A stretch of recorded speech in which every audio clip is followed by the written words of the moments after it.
Planning helps me to set and achieve my long and short term goals. Also, it provides me a sense of direction and outlines measurable goals. So, these are the factors that I considered when I'm creating a plan. Number one is time. I spend time for planning. Number two is values. I should evaluate the values that might contribute to my success. Number three is support. I should determine the support that I need to achieve my long and short term goals.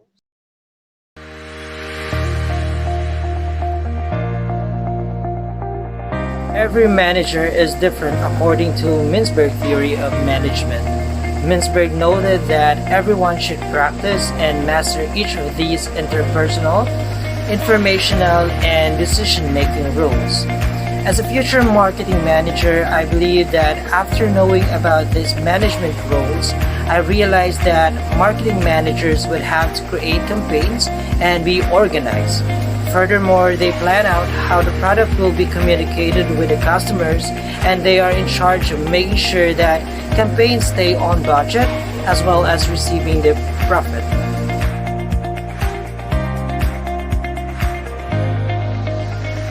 Ideas and suggestions are very important for the organization. Supervisor welcome ideas at any time in any form, in the suggestion box, by email, voicemail, or memo, at staff meetings, or during hallway conversations. This encourages people to share their ideas so that good ideas don't end up on the back burner where they might be forgotten. Supervisor might discourage you for sharing your ideas with others some reasons. Number one, they may be threatened by the fact that their employees had a good idea before they did. Number two, they may like your idea, but their thinking may be scattered and they may not be able to concentrate on it. Number three, they may be thinking about a time in the past when they tried something similar to a great idea and it didn't work.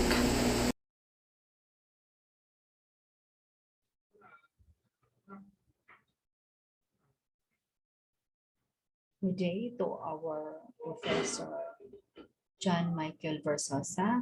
My name is Cecilia Dopena. I'm here to present to you the answers from chapter 1, question number 8. A college professor told her students the purpose of management course is to teach students about management, not to teach them to be managers. Do you agree or disagree with this statement? Discuss. So what is management? Management is act, art, or manner of managing, handling, controlling, directing, or etc. Or to show concern in dealing with something fragile. Management has the primary function is to get people to work together for the attainment of an organization's goals and objectives. Being management student, I would partly agree. Management schools can give exposure to management concepts and some simulated experiences of management scenarios. Mostly teach over business processes and briefly state the existence of the covered human processes that one has to deal with. The actual live management situations have to be experienced, experimented, and the managerial responses have to be learned it by practice. From chapter 8, question number 10.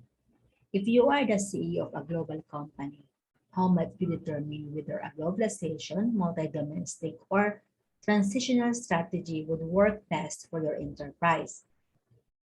If I were a CEO of a global company, I can determine that the strategy that works best for my enterprise is the globalization, since we are talking about being me as a CEO of a global company. So what is globalization? Globalization is the process of interaction and integration among people and governments worldwide that I know exists in my enterprise plan. And I believe that as a CEO, you need to pick what's the best for your plan. And globalization is an action on business or new projects that has done worldwide. And globalizations has benefits. outsourcing, cheaper raw materials and labor prices, increased competition, lower consumer prices, human rights, greater media coverage, awareness and promotion, productivity, greater focus on producing what countries are good at, innovation, open borders led to free-flowing ideas, employment, greater flow of goods, services, and ideas, increased jobs and wages, and capital flow, foreign investment, and lending restrictions have decreased substantially. So, globalization brought many benefits. And yes, there are some negative feedbacks, but no matter what position you take, you can ignore the fact that it has provided a lot of benefits. So, as a result, being a CEO of a company, not just me who received benefits, as well as the people of the world. What factors would influence your decision? During the decision-making process, there are four behavioral that influence the decision I made. These behavioral factors are values, personality, the propensity of risk, and the potential for dissonance of the decisions. So values. So in terms of values, you have to clear out your mission and vision of the company or the organizations. And personality, easy to approach, uh, motivation, trustworthy, and also be humble and modest. The propensity of risk and the potential for dissonance of decisions, you are willingness to risk your decision making. Chapter 11, question number 8. You are a manager and you believe the expense reimbursement system for salespeople is far too slow, taking weeks instead of days. How would you go about convincing other managers that these problems needs to be addressed? As a manager, to convince other managers that this problem needs to be addressed, I would explain to other managers that by implementing a change in the expense reimbursement system, employees would be more satisfied with this system of the organization. We want to make our employees satisfied because they are the backbone of the organization. With lower turnover, we would be better able to run the business because we would spend less time trying to train new employees. Words of today, success is not final, failure is not fatal. It is the courage to continue that counts. By Winston Churchill. Thank you.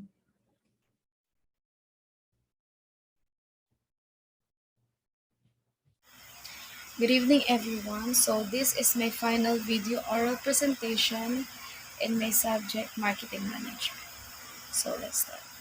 In chapter 1, the question number 5. So here's the question. Think about Toyota's highly publicized safety problems. One observer said that a goal efficiency had taken precedent over goal of quality within Toyota. Do you think presidents can improve both efficiency and effectiveness simultaneously?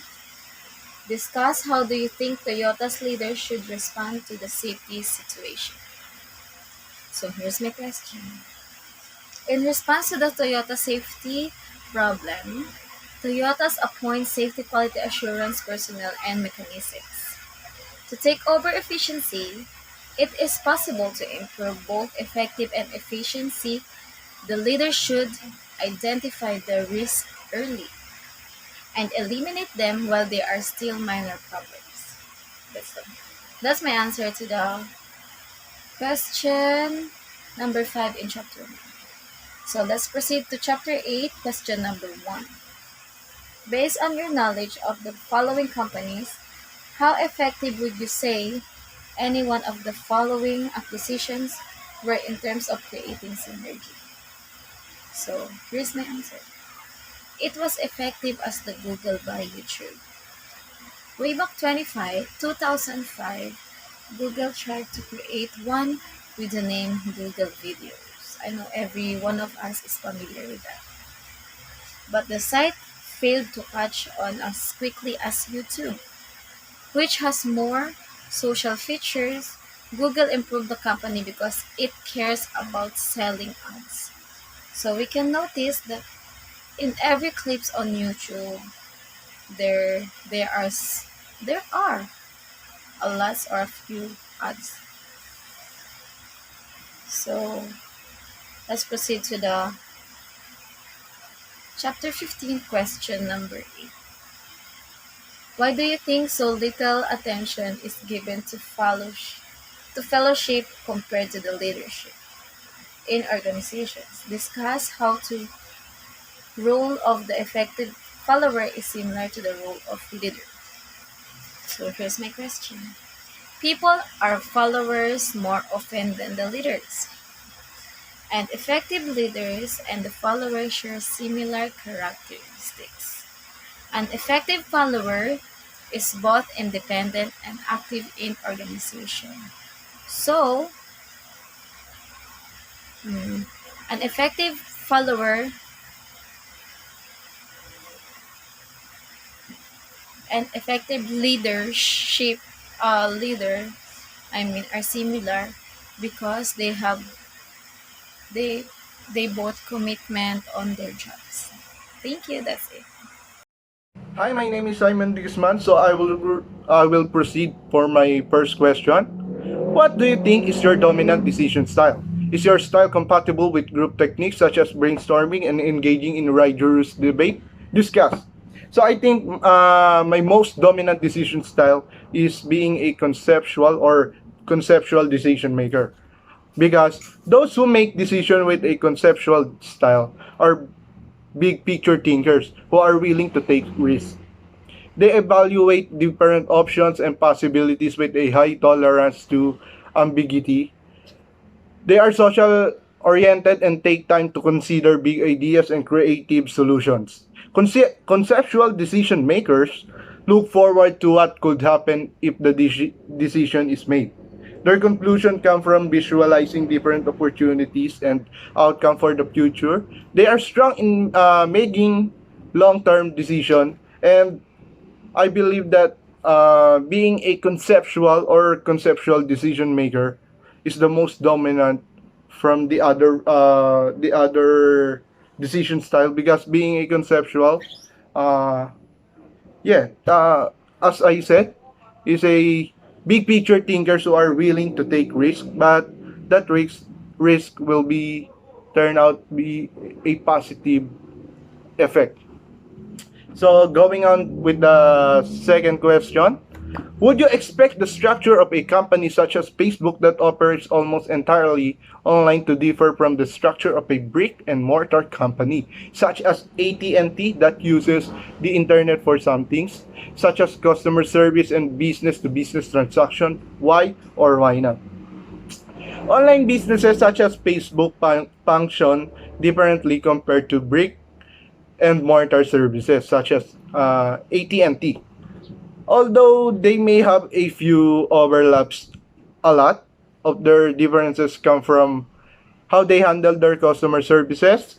Online companies give their service to their customer through online interaction. Since their product is completely used online, they don't have to visit or consult their customer if they encounter any problem regarding their usage of their online products. They are more on posting like that. So they Facebook don't need a brick and mortar company or style, I think like that.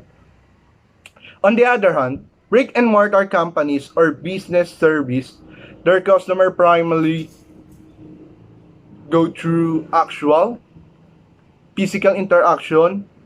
Their products require face-to-face transactions.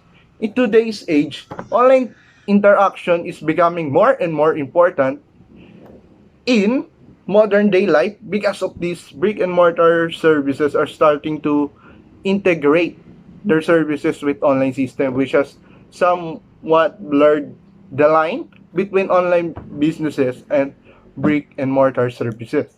Although the key difference is that Brick and mortar services still have physical product that require face-to-face interaction in order to properly service their customers.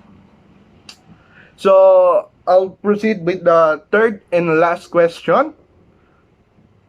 Why do you think a large number of women are opting out of corporate management? Discuss whether this trend is likely to continue over the next years.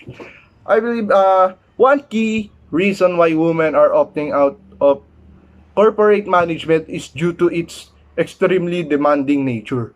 When women reach a certain age, their material instincts start to kick in, which make them want to have and raise a proper family or manage their family.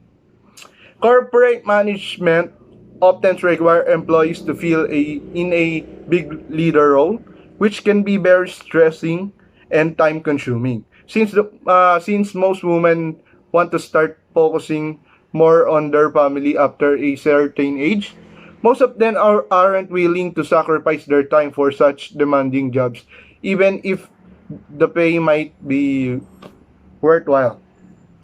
This choice also becomes more of a no-brainer when their husbands have a higher salary than them, which make them realize that they don't need to work as hard, that they can leave the hard work to their partners or to their husband in order to keep the family afloat, and that they should focus on their children or kids.